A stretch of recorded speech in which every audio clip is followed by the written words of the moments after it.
Y bienvenidos una vez más. Saludos a todos. Este es el Bhagavad Gita Podcast en día martes 14 de noviembre de 2023.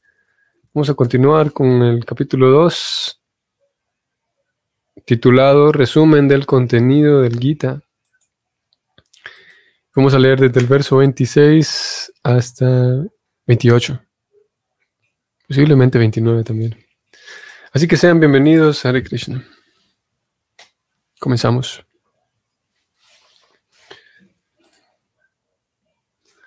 Om Namo Bhagavate Vasudevaya. Om Namo Bhagavate Vasudevaya. Om Namo Bhagavate Vasudevaya.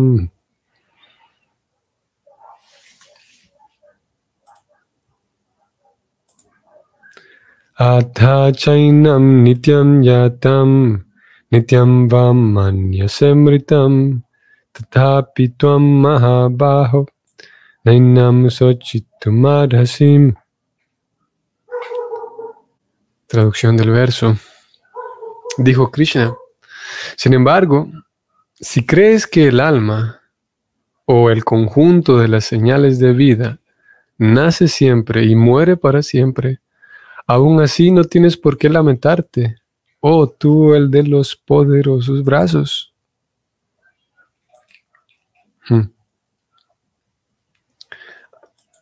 Aquí tenemos una sección de versos en donde Krishna habla de la lamentación y lo invita a Arjuna a no lamentarse por esto o por aquello. Krishna habla de cosas que no son dignas de lamentación, él dice también. Y Krishna aquí de manera bastante, mostrando una actitud bastante abierta, y podríamos decir una mentalidad bastante abierta, Krishna se muestra comprensivo con Arjuna. Aquí lo vemos como Prabhupada va a señalar esto mismo en el significado. Como Krishna entonces incluso es compasivo frente a la posible, se muestra respetuoso, digamos, frente a los posibles conceptos que Arjuna pudiera tener. Krishna no muestra una actitud, no está forzando a Arjuna para que Arjuna acepte su punto de vista, y vaya que el punto de vista de Krishna es válido y autorizado, ¿no? Pero lo vemos aquí. Krishna le dice a Arjuna: mira Arjuna, si tú consideras que yo ya te he explicado que el alma es espiritual, que el alma es intocable, que todos hemos participado en el pasado, todos hemos existido, estos reyes, tú y yo, y nadie ha dejado de existir. Krishna ya habló del alma y la eternidad del alma.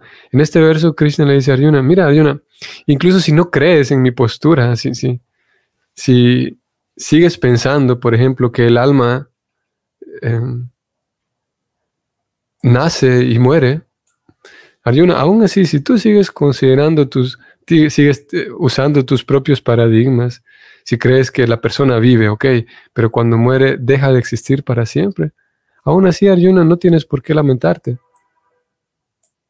Como señalé, Krishna está hablando aquí de cosas que no valen la pena, por las cuales no vale la pena lamentarse.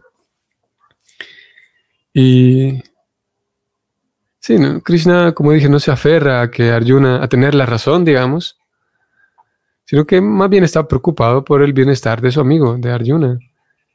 Y todavía es por ello que entonces todavía le dice: mira, Arjuna, si no, si tú tienes una concepción diferente del alma, diferente a la que yo te acabo de presentar, está bien, bueno, de todas maneras no tienes por qué lamentarte. Esa lamentación, la lamentación que tienes en este momento, que te está llevando a quedarte paralizado, de todas maneras, escoge la filosofía que quieras y de todas maneras, pues, no es una buena conclusión. No está bien que termines lamentándote y paralizándote frente a tu deber. Vamos a leer el comentario de Srila Prabhupada. Prabhupada va a explicar esto de una mejor manera, sin duda. Srila Prabhupada escribe lo siguiente. Siempre existe una clase de filósofos muy semejantes a los budistas que no creen en la existencia separada del alma más allá del cuerpo. Voy a detenerme aquí un momento porque esto puede ser relevante, y es que el budismo como tal es bastante extendido sí, por todo el mundo, y al menos si bien es verdad las personas en general no conocen o no conozcan los principios profundos, digamos, o básicos, fundamentales del budismo, pero es conocido el budismo. Y se puede tomar como una religión, se puede tomar como algo religioso. Y en un sentido, digamos, observándolo a través de la teología y de la teleología, el budismo en sí no apunta a Dios, no apunta, en un sentido técnico no es una religión el budismo. De hecho es ateísmo. Es como, podríamos decir, como un ateísmo práctico y noble, tal vez. Porque el budismo no apunta a que haya Dios. De hecho, como aquí Prabhupada está señalando, el budismo no cree en una existencia separada del alma. No hay alma y cuerpo. No hay una diferencia.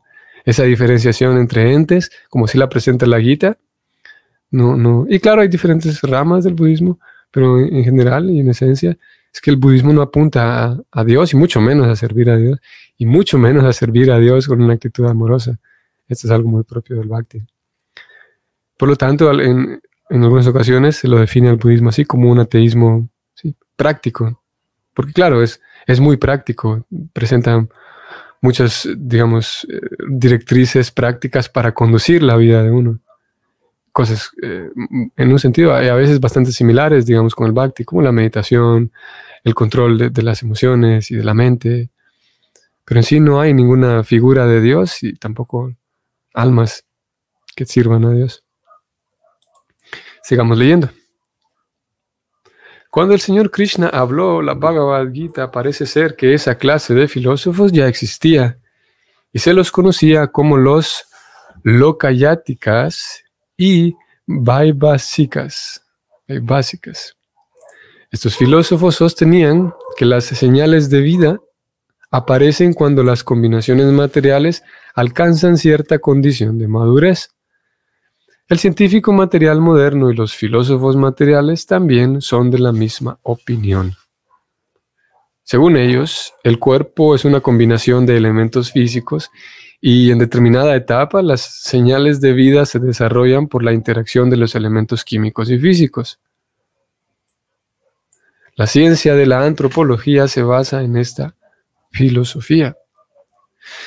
En la actualidad hay muchas pseudo-religiones que ahora se están poniendo de moda en los Estados Unidos. También se adhieren a esta filosofía, como lo están haciendo las sectas budistas, nihilistas y no devocionales.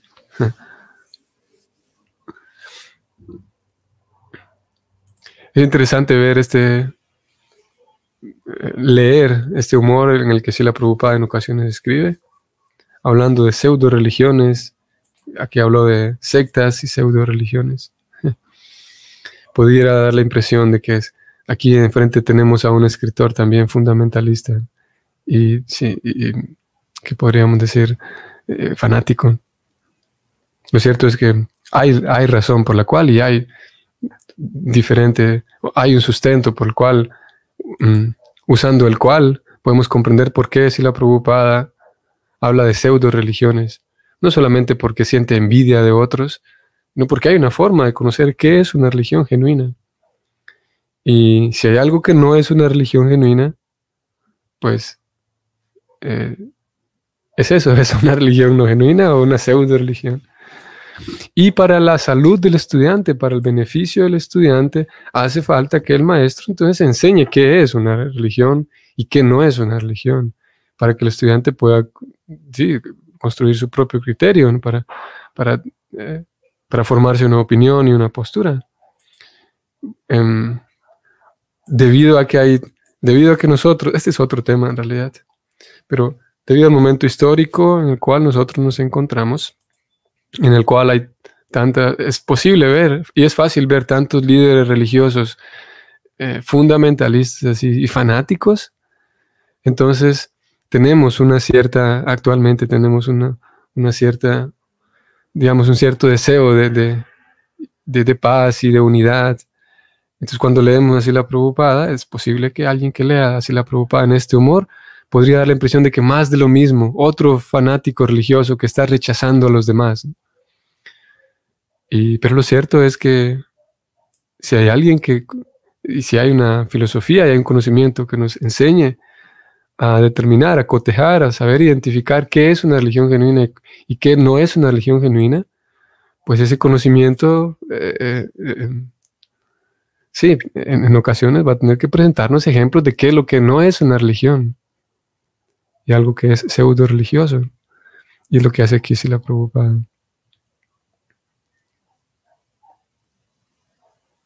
Bueno, continuamos. Srila Prabhupada continúa diciendo, incluso si Arjuna no creía en la existencia del alma, como se indica en la filosofía Vaibhashika, aún así no había causa alguna de lamentación. Nadie lamenta la pérdida de una cierta masa de sustancias químicas y por ello deja de desempeñar su deber prescrito. Por otra parte, en la ciencia moderna y en la guerra científica se desperdician muchas toneladas de sustancias químicas para vencer al enemigo. De acuerdo con la filosofía Vaibhashika, la supuesta alma o atma desaparece con el deterioro del cuerpo. De modo que sea cual fuere el caso, ya sea que Arjuna aceptara la conclusión védica de que existe un alma atómica o que no creyera en la existencia del alma, no tenía por qué lamentarse. Según esta teoría, puesto que hay muchísimas entidades vivientes que se generan de la materia a cada momento, y muchísimas de ellas que son aniquiladas a cada momento, no hay por qué afligirse por semejante incidente.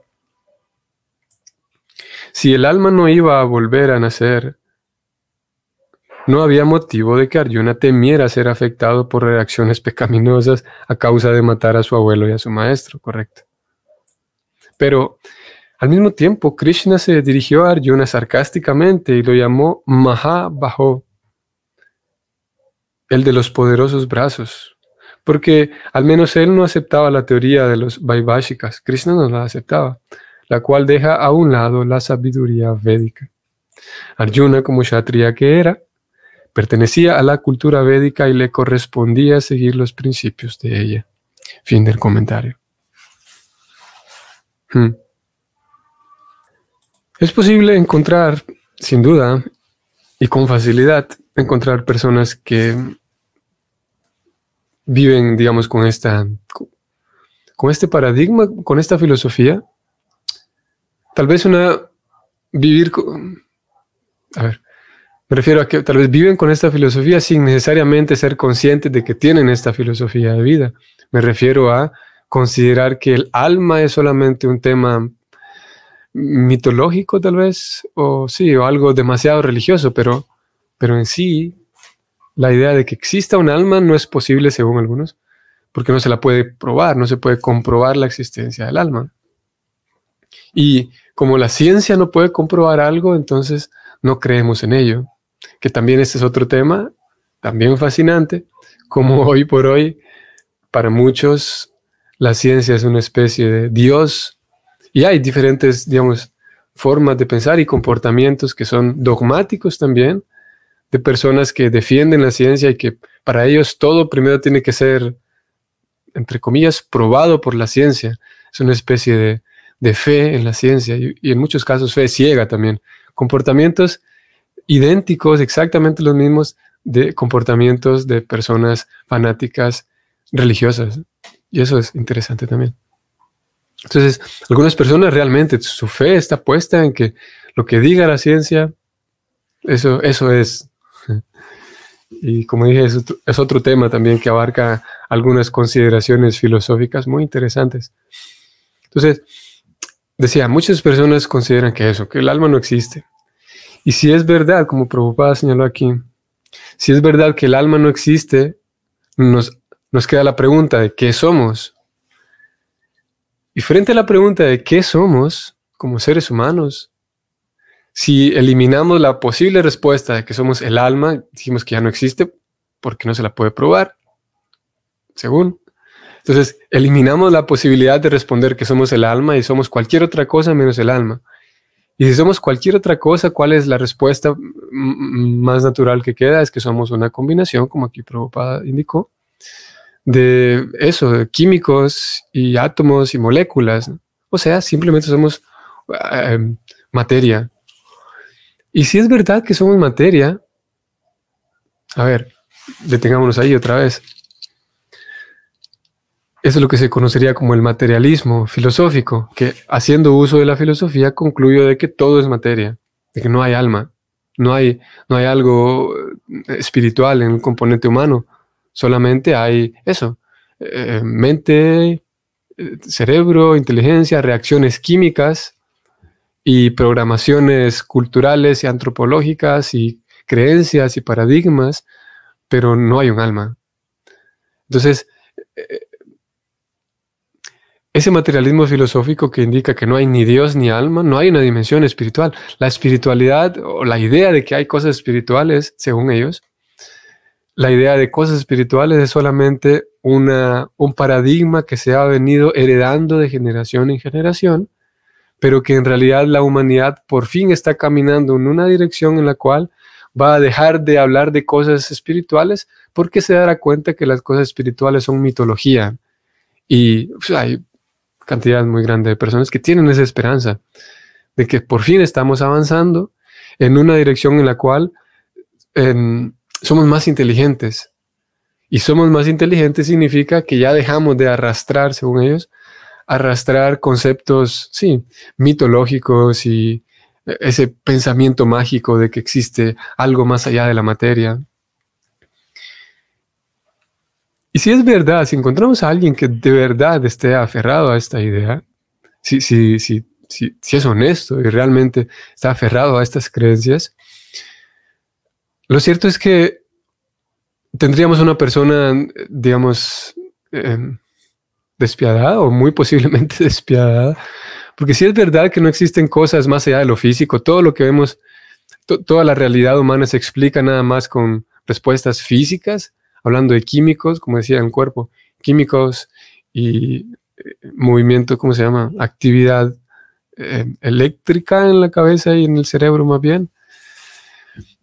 Si es verdad que solamente existe una respuesta física, entonces no hay un espacio para las cosas metafísicas, como por ejemplo la justicia, como por ejemplo bueno, la justicia es la principal porque todos esperamos justicia, pero también encontramos otras cosas como los anhelos, la esperanza, la alegría misma, el amor tan hablado y tan un tópico tan abordado, el amor. Todos estos componentes que hacen posible el fenómeno de la vida, que hacen posible que una sociedad se mantenga, son componentes metafísicos que ninguno de ellos tampoco se puede comprobar físicamente. Así que si rechazamos la existencia del alma porque el alma no se puede comprobar científicamente, también tendríamos que rechazar otros componentes de la vida que igual al alma no se pueden comprobar científicamente. Y si rechazamos estos otros componentes, al igual que lo hicimos con el alma, tenemos eso, un materialismo filosófico que negaría la existencia de como dije, la existencia de la justicia, la existencia de los anhelos, los miedos, la esperanza, la felicidad, y etc. Porque no es posible medir la justicia. A ver, no es posible medir actos y observar, sí, ciertos actos y acciones en una persona, pero no podemos en sí determinar con los métodos, vamos a decir, de una manera empírica, no es posible determinar qué es ni definir la justicia. Así como tampoco de manera empírica podemos definir qué es el alma. Y si una vez que eliminemos todas aquellas cosas que no se pueden comprobar científicamente, entonces tendríamos una sociedad, no habría sociedad en realidad, no tendríamos una sociedad porque Si lo pensamos, la sociedad tiene diferentes, digamos, tenemos familia, tenemos comunidades y tenemos sociedades. En una familia podemos observar que aquello que mantiene unido a una familia, así en términos muy generales, podría ser el compromiso y el afecto que hay en los miembros. Cuando tenemos una comunidad, posiblemente no hay, y sin duda que no hay la misma cantidad de afecto que se expresen hasta hacia otras familias, pero de todas maneras sí hay una cierta amistad, podríamos decir, entre todos los miembros de la comunidad, y se conocen, y hay una cierta amistad, digamos, y una sociedad que ya abarca posiblemente muchas comunidades. ¿Qué es lo que hace entonces que una sociedad se mantenga unida? Y lo que hace, entre otras cosas, que esa sociedad se mantenga unida es el compromiso por los acuerdos que se hacen. Y aquí donde entra en juego la necesidad. Se vuelve necesario entonces que hagan su parte estos elementos metafísicos, como eso, la honestidad para mantener los acuerdos que se hacen entre diferentes comunidades, entre diferentes personas. Y la justicia, que sabemos que cada sociedad necesita un ente regulador de justicia, porque si no hay la justicia aplicada, simplemente la sociedad desaparece y se vuelve, simplemente no puede existir una sociedad sin justicia. Y de vuelta, la justicia, tal como el alma, no se puede comprobar su existencia de manera empírica. Entonces, no hay salida en realidad. Si alguien quiere escoger el materialismo filosófico, pensar que la vida, todo el proceso y el fenómeno de la vida se puede explicar únicamente con respuestas físicas, químicas, biológicas, sí, es porque tal vez no lo ha pensado de manera detenida. No es posible explicar la vida simplemente con ese tipo de respuestas. Tiene que haber, y es que hay, una dimensión que está más allá de los límites físicos. Es lo que llamamos metafísica. Justamente eso significa, lo metafísico, lo que está más allá de lo físico. Y es aquí donde entra, ahí mismo a ese reino metafísico es donde pertenece el alma, y otra, que también aquí entra la justicia y otros entes también, como lo es Dios también. Entonces, volviendo al verso, yo dije que íbamos a leer versos 26, 27 y 28 hoy, pero vamos a quedarnos finalmente en este 26. Como indica Prabhupada aquí en el verso, vamos a ver, Arjuna tenía su deber, tenía sus deberes como guerrero, y tenía enfrente a un grupo de personas que iban a morir, ya sea porque Arjuna los mate o porque el tiempo se encargue de acabar con ellos.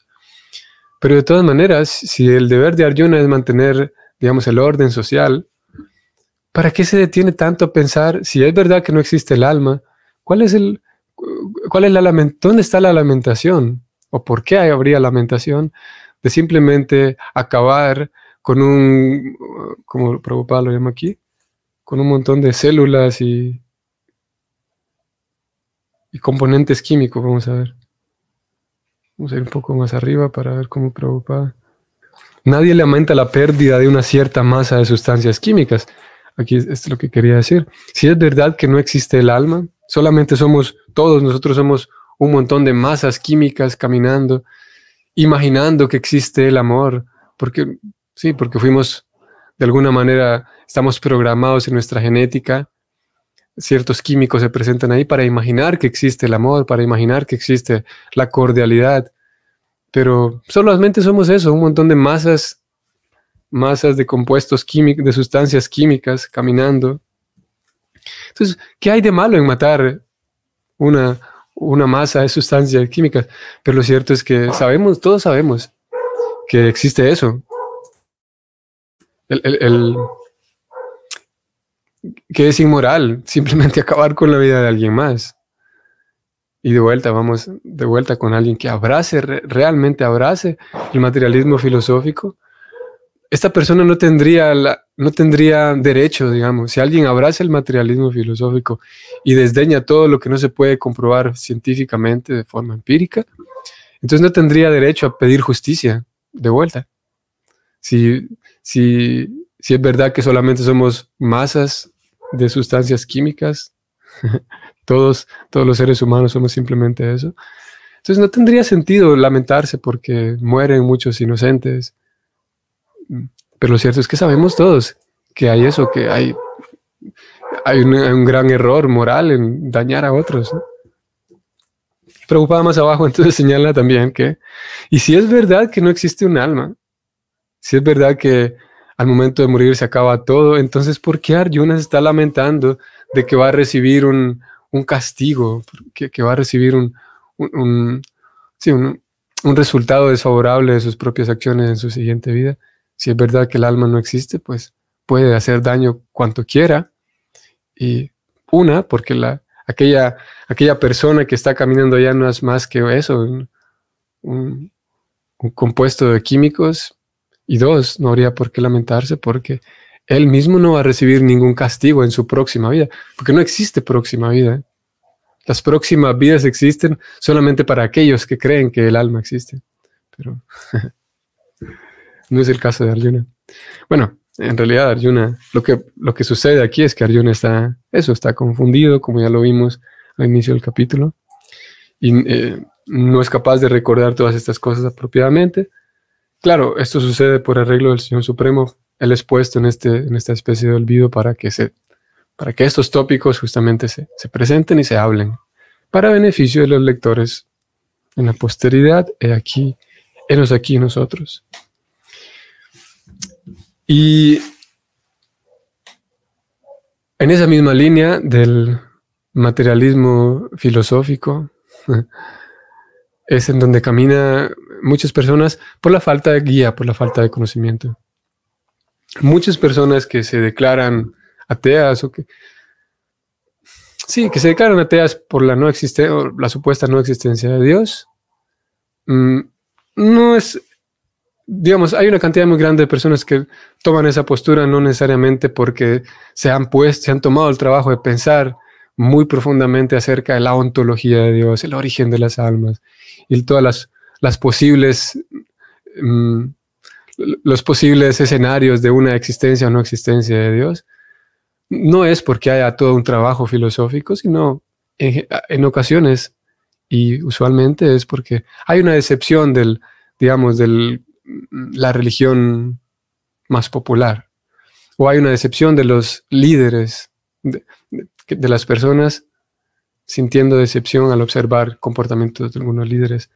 Pero teniendo una información adecuada, y si tenemos una persona que realmente es honesta en sus formas de pensar, no es posible. El ateísmo no hay forma de sustentar el ateísmo usando apropiadamente la razón.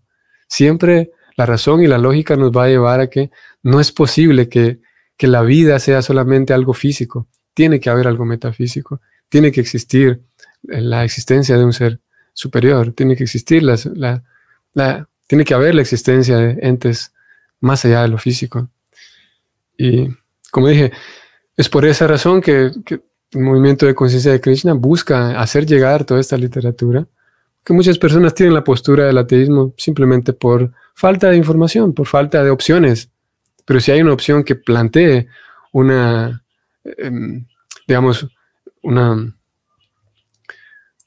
nuevas opciones, si hay una literatura, si hay alguien al menos que alce su voz y plantea una nueva opción. Y aquí lo tenemos así la Prabhupada, tratando de que este mensaje llegue a otros, de que esa información llegue a otros, y que busca eso, el movimiento de conciencia de Krishna, que cada estudiante sea capaz de pensar de verdad, no solamente abrazar la idea de Dios porque me gustó esta religión, sino realmente hacer el mejor uso de su inteligencia. Y para eso, para lograr ese fin, entonces Prabhupada, como lo hemos visto aquí, hace uso también de la herramienta de la apologética en filosofía. La apologética es tratar de demostrar a través de la razón y haciendo uso de otras herramientas también, cómo es que la existencia de Dios es necesaria. No solamente por dogma, no solamente por ser un fanático, sino que es necesaria y es real. Muy bien, entonces nos detenemos aquí. Texto 26, dejamos 27 y demás para próximas sesiones. Que tengan un excelente día. Hasta la próxima, Hare Krishna.